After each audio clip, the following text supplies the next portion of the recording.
ça peut créer beaucoup de tensions et beaucoup de peur à l'intérieur des gens. On a des phénomènes politiques en ce moment qui sont assez dramatiques. Je suis pas fan, mais j'écoute quand même, parce que c'est important de savoir ce qui se passe à l'extérieur. Tout ça est un reflet de ce monde qui est en chaos, qui est en transmutation totale. Et c'est vrai que ça peut créer pas mal de bruit et de perturbations. Et, et d'arriver, surtout on est un post-Covid 5 ans après, c'est à aussi laisser des traces, c'est-à-dire ben, qui je suis, qu'est-ce que je veux faire, qu'est-ce que je peux faire de ma vie, ce monde, est-ce qu'il me convient encore ou pas. Et là, ça peut ouvrir d'insécurités, de questionnements, de doutes. Et, euh, et moi, je trouve que c'est très bien. Pourquoi? Parce que, en tout cas pour moi, tout ça, c'est une opportunité d'aller observer qui je suis vraiment, qu'est-ce que je veux vraiment dans ma vie. Et là, on rentre typiquement dans le thème de ben, l'écoute intérieure, d'être capable d'écouter cette petite voix qu'on a à l'intérieur. On peut appeler ça nos intuitions, donc d'aller vraiment écouter nos intuitions pour se laisser guider par nos intuitions et puis pas par nos idées construites qu'on a dans la tête. Alors, peut-être pour mettre plus de clarté dans ce que je dis là, on a un bagage personnel d'expérience, on a notre milieu social, les amis proches qui définissent aussi une identité qu'on s'est créée. On a notre carcan familial, donc toutes les valeurs familiales, toute la transmission que nos parents nous ont donnée. Et tous ces événements-là font en sorte qu'on a un système de pensée qui est propre. C'est-à-dire que moi, j'ai ma personnalité, donc la personnification de l'être. C'est-à-dire que ma personnalité, c'est quelque chose qui est un idéal, où je me vois d'une certaine façon, j'aimerais accomplir dans une certaine façon, je dois me comporter en public d'une certaine façon.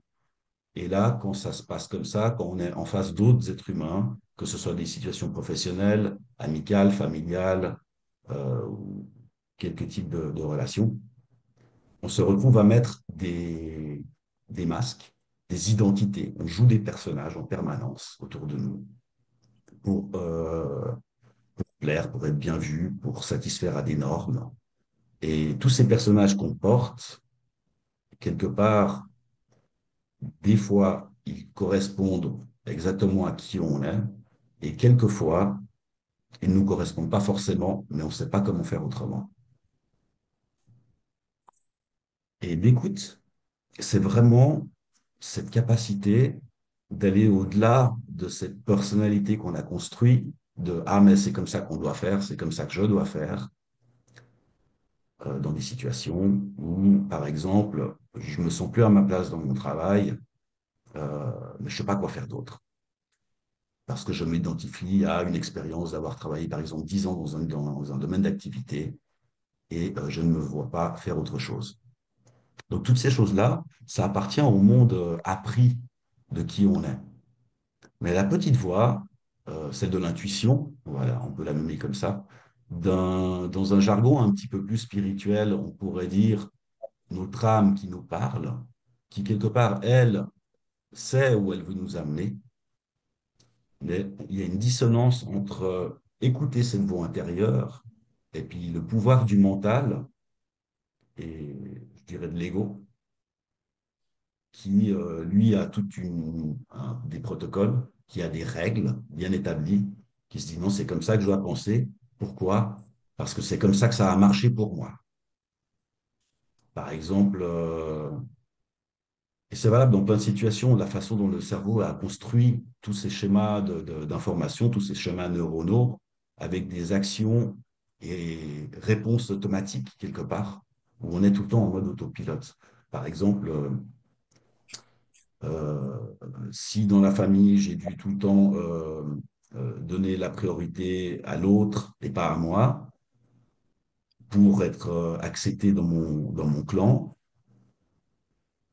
à ce moment-là, je n'étais pas forcément en train de me respecter, mais je sais que si je fais comme ça va marcher.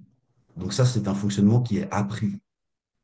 Et si on répète ce fonctionnement appris, au bout d'un moment, dès qu'on grandit dans notre conscience, on sent qu'il y a des choses à l'intérieur du corps qui bougent, on a des intuitions qui sont contradictoires, on a des sensations qui ne sont pas agréables, parce qu'on sait qu'il y a quelque chose qui ne joue plus, mais on ne sait pas comment faire.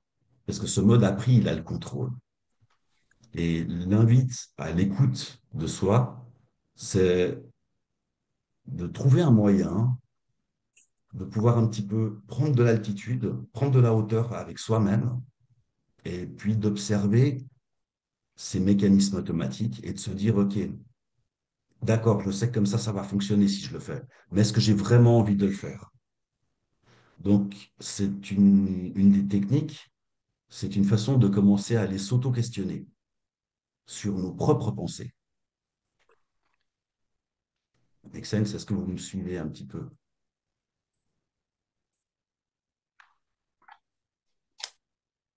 Qu'est-ce que ça évoque chez vous?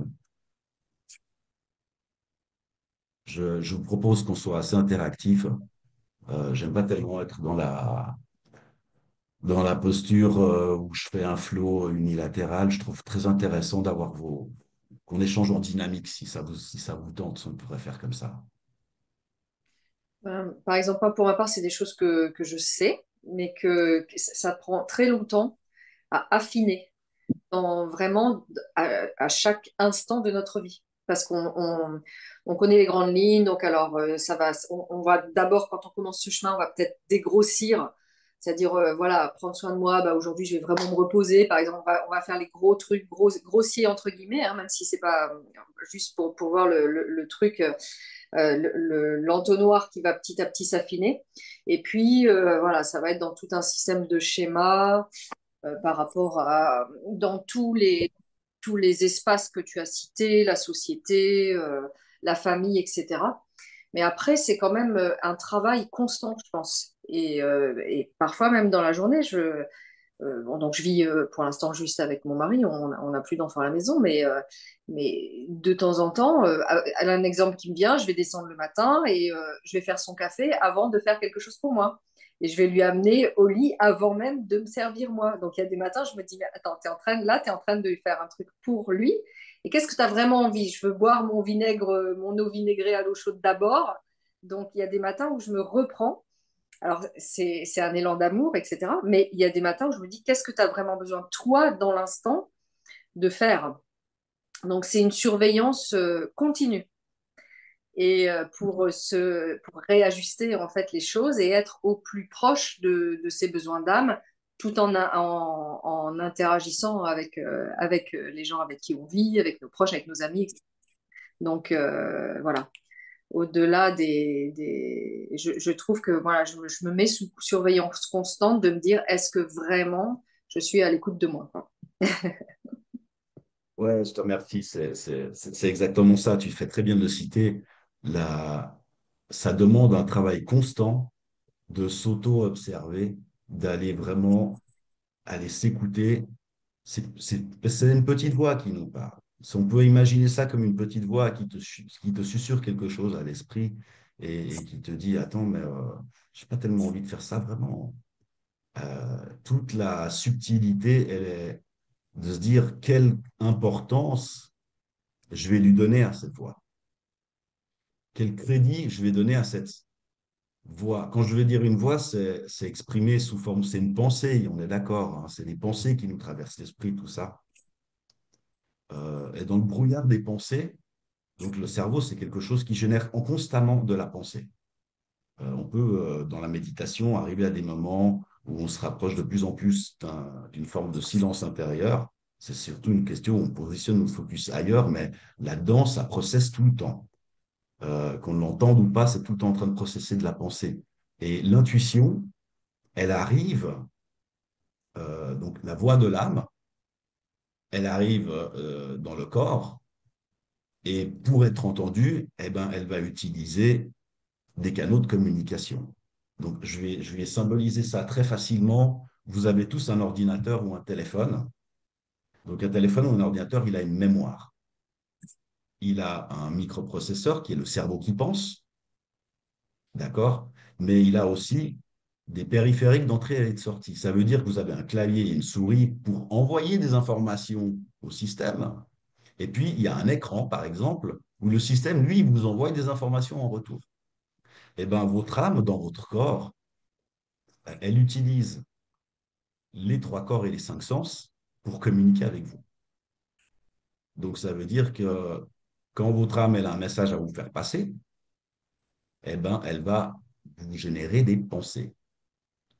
Et vu que l'âme est très bienveillante et que généralement, dans l'époque dans laquelle on vit, dans notre époque très récente, le corps mental, l'ego et le cerveau a pris une grande, grande, grande dominance sur la conscience. À partir de ce moment-là, elle n'est pas très intrusive, cette petite voix de l'âme. Elle est très en arrière-plan, elle est très silencieuse et il y a beaucoup de gens qui ne l'entendent même pas directement, qui n'ont même pas conscience de cette intuition intérieure, tellement qu'ils sont figés dans la partie du contrôle de chacune des pensées, pour rester dans un esprit rationnel qui est très rassurant, parce qu'évidemment, l'être humain, il est rassuré que par celui qu'il connaît. Et puis, comme un ordinateur, quand on l'achète au début, il n'y a rien dedans. Et quand on vient à la naissance, il n'y a rien dedans. Il n'y a que l'âme quelque part. Il y a tout. Mais il n'y a rien dans la mémoire de l'expérience de la vie. Et donc, cet ego, il n'est pas encore construit vraiment à ce moment-là. Il est moins fort. Mais plus on avance dans l'âge, plus on vit des expériences qui sont agréables ou douloureuses.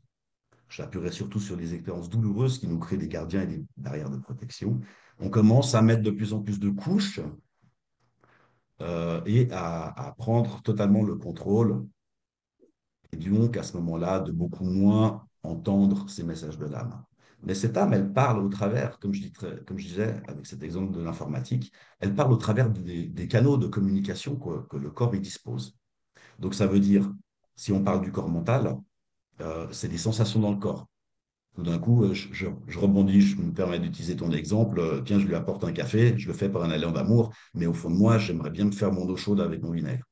Et là, il pourrait peut-être y avoir une espèce de, le corps qui, enfin, une émotion un peu de ne pas se sentir joyeux de ce qu'on a décidé de faire, même si on a décidé de le faire avec le cœur. Donc là, c'est typiquement ton âme qui te dit, ton intuition qui te dit au travers du corps émotionnel. Ou ça peut être une pensée contradictoire qui dit, ah, me fait chier, en fait, j'ai pas vraiment envie de faire ça, qui vient spontanément. Cette voix de l'intuition qui arrive là dans ton corps mental, qui arrive dans ton centre du cerveau sous forme de pensée. Ou ça peut arriver dans le corps physique sous forme de, il y a quelque chose qui se passe et ça sert directement au niveau du plexus solaire, là, ça sert ici ou ça sert ici. Et donc c'est bien de le... Moi j'aime bien le mettre en lumière et puis de le comparer avec des systèmes qu'on peut voir à l'extérieur de nous parce que c'est beaucoup plus facile de s'y projeter. Et tout là est d'aller ouvrir de plus en plus ce travail de tous les jours, d'aller écouter toutes ces petites voix, toutes ces petites sensations et toutes ces petites émotions qui sont en fait, qui font pas beaucoup de bruit et d'aller voir quel est le sens qui est derrière, c'est-à-dire aller se questionner soi-même. Pourquoi j'ai eu cette pensée? Pourquoi est-ce que j'ai cette sensation?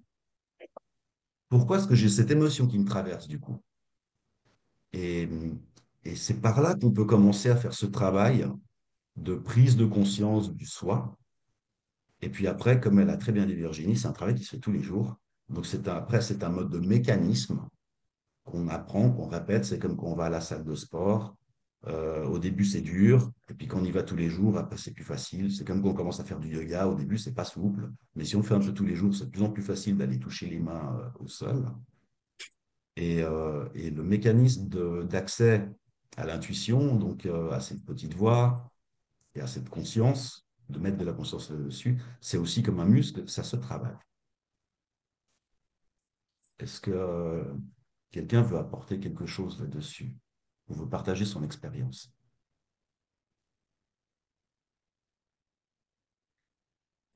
Hmm. Moi, j'ai toujours donc, le concept de base, il était aussi connu pour moi, mais j'ai toujours de la peine avec ce terme d'ego parce que ça me renvoie toujours à l'aspect d'égocentrisme. Et en fait, j'ai pas l'impression d'être quelqu'un avec un ego surdimensionné. Alors certes, j'écoute pas mon intuition des fois, mais j'ai pas l'impression que c'est mon ego surdimensionné qui vient m'empêcher d'écouter cette intuition. Je trouve que le terme ego, enfin, ou peut-être que je le comprends pas bien dans ce contexte-là, mais euh, voilà, juste une petite Et réflexion qui me vient avec ce terme d'ego. Et puis évidemment, après les messages au travers du corps physique. Une fois qu'on n'a pas écouté, enfin tout ce qu'il y avait à écouter, ben, c'est hyper parlant pour moi parce que je l'ai vécu l'année dernière et je le vis encore au jour d'aujourd'hui. Il y a un moment donné où j'étais pas à ma place, pas au bon endroit, pas avec les bonnes personnes, pas alignée, pas centrée. Et puis à un moment donné, mon âme, elle a eu tellement besoin de s'exprimer elle l'a fait au travers du corps physique. Donc en m'infligeant une pathologie. Qui m'a obligée en fait de prendre le temps de juste poser ce qu'il y avait à poser. Donc c'est hyper parlant pour moi. Et je pense que c'est une grande opportunité en fait de pouvoir aller explorer euh, et d'être après et plus tard de faire plus attention à la petite voix. Parce que voilà, il y avait eu des signaux, mais l'ego fait qu'on veut pas les voir. Mais j'ai voilà, cette histoire d'ego, je sais pas, je trouve que c'est je sais pas si ça va avec quelque chose avec le fait qu'on est nombriliesque là ou égocentrique. Voilà, mais peut-être que je me trompe complètement avec cette histoire d'ego. Donc, je veux bien un je petit pense que c'est avec bien de ça. faire un petit aparté rapide sur c'est quoi l'ego. Parce que c'est vrai que dans notre société qui a été qui est une programmation hein, pour l'être humain, il faut dire ce qu'il en est, il faut se dire la vérité. Euh, on dit non, faut pas être égoïste, arrête d'être égocentrique. En fait, tout ça, ça a pris une dimension, c'est des mots qui ont pris une dimension énorme, qui derrière, si on regarde la racine, ils servent à pas que tu reprennes ton pouvoir. Donc tu restes un bon esclave. Donc tu te laisses bien commander par les autres. Et parce que si tu n'as pas d'autonomie, tu dépends des autres, tu es drivé par la peur, eh ben, tu vas être un bon petit mouton. Je suis désolé d'être cash, c'est mon point de vue, mon opinion. On peut en débattre off là-dessus, c'est pas sujet du webinaire. Mais l'ego, à la base, c'est ton cerveau reptilien, c'est-à-dire c'est ton cerveau qui s'occupe de te protéger et de te faire mettre un pied devant l'autre quand tu marches, de ne pas tomber dans le trou, de t'arrêter chez une voiture qui passe trop vite avant de traverser la route. Mais c'est aussi cette même partie-là du cerveau qui te protège d'une blessure quand quelqu'un t'a trahi, par exemple. Euh, et l'ego, c'est pas que le cerveau reptilien, mais j'aime bien le rattacher à ça pour bien expliquer que c'est une fonction native de ton corps humain et c'est pas quelque chose à détruire. Parce que si tu le détruis, bah, tu marches plus ou tu vas traverser la route sans te rendre compte que tu vas te faire écraser. Donc, ton ego, tu en as besoin. C'est l'ego, quand on dit t'as un ego surdimensionné, c'est vraiment une dérive du vocabulaire, je trouve, pour écraser la personnalité de quelqu'un. L'ego, c'est la personnalité, c'est la personnification de l'identité que tu te crées. Elle va là-dedans aussi. C'est pas uniquement la partie réflexe automatique. Il y a toute cette partie-là. Et ce que je veux dire par là, c'est que ça fait totalement partie de qui tu es. Et tous ceux qui te disent il faut tuer l'ego, ils se foutent le doigt dans l'œil parce qu'en final, ils se séparent d'eux-mêmes en faisant ça. Et ça ne marche pas. Peut-être la subtilité, faut arrêter de noircir ce mot ego, je pense. La subtilité, c'est de, c'est où je mets ma conscience. Où est-ce que j'observe quand j'agis? Qu'est-ce qui me pilote? Qu'est-ce qui me fait dire ce que je dis? Qu'est-ce qui me fait penser ce que je pense? Qu'est-ce qui me fait agir comme j'agis? Et c'est là que on reprend nous-mêmes notre propre pouvoir sur, on pourrait reprendre là, en reprenant tes mots, une partie de l'ego qui veut tout contrôler, veut trop contrôler la direction de notre vie. Audrey, tu voudrais faire un aparté là-dessus? Hop. Oui, l'ego, ça peut être aussi vraiment cette partie un petit peu du pilote automatique à l'intérieur de nous, cette part qui est en réaction justement pour venir sécuriser notre territoire ou nous protéger dans différentes situations. Et c'est vrai que l'ego, il est très subtil, hein. Il peut vraiment se manifester sous différentes formes. Autant sous la forme quelqu'un qui peut se montrer, qui peut prendre sa place vraiment de manière probante, comme autant la personne aussi timide qui va pas oser prendre sa place. Il peut y avoir aussi de l'ego là-dedans. Donc, c'est vraiment pouvoir être en présence de soi et ça demande vraiment d'être attentif à justement quelle facette de nous est en train d'interagir dans telle ou telle situation. Et ça, c'est vraiment l'écoute. Et pour moi, je vois vraiment ce qui est important de transmettre par rapport à ça, c'est vraiment de revenir dans son centre. Parce que justement, souvent, dans cette notion d'ego et de facette, ça nous sort un petit peu de nous-mêmes et on est un petit peu plus en gravitation, en périphérie dans notre champ que vraiment bien aligné dans notre centre. Vraiment. Et, et ça demande vraiment cette écoute, cette attention pour dire, OK, où est-ce que je me situe? Moi, je dis souvent aux personnes que j'accompagne, où est l'énergie de ton cœur? Et souvent, on peut observer que l'énergie de notre cœur, elle va être un petit peu en devant de soi. Et c'est là aussi où on va ramasser plein de choses énergétiquement parce que on est moins centré vraiment à l'intérieur de soi. Et pour les personnes qui sont empathes, qui sont très sensibles, dans un besoin de reconnaissance, d'amour, d'estime, souvent il y a cette notion d'être un petit peu en devant, d'aller chercher de l'approbation. Et il y a aussi de l'ego qui se joue là-dedans. Donc, c'est vraiment pouvoir ramener son énergie vraiment dans son centre à l'intérieur de soi et d'avoir de la compassion pour soi parce que c'est vraiment une attention de chaque instant, vraiment tout au long de la journée. Et à des moments de la journée, on peut être très centré, puis à d'autres, on peut moins l'être. Et c'est pouvoir revenir en conscience le plus possible à soi.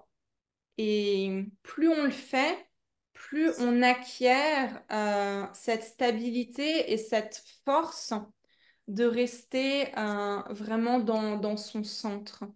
Et, et pour moi, justement, c'est ce qui aide vraiment à rester dans cette conscience, cette énergie d'amour et de pas se laisser embarquer ou de pouvoir observer avec compassion, indulgence envers soi, qu'il y a des parties de soi qui sont en réaction, où il y a notre ego qui se manifeste et de pouvoir l'accueillir et de voir qu'est-ce qui nous transmet. Parce que s'il y a une partie de nous qui est en réaction, c'est qu'il y a une clé qui est là, c'est que c'est en train de mettre en lumière quelque chose.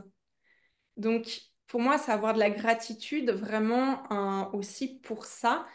Et c'est ce qui nous permet de grandir et d'évoluer à chaque instant, hein.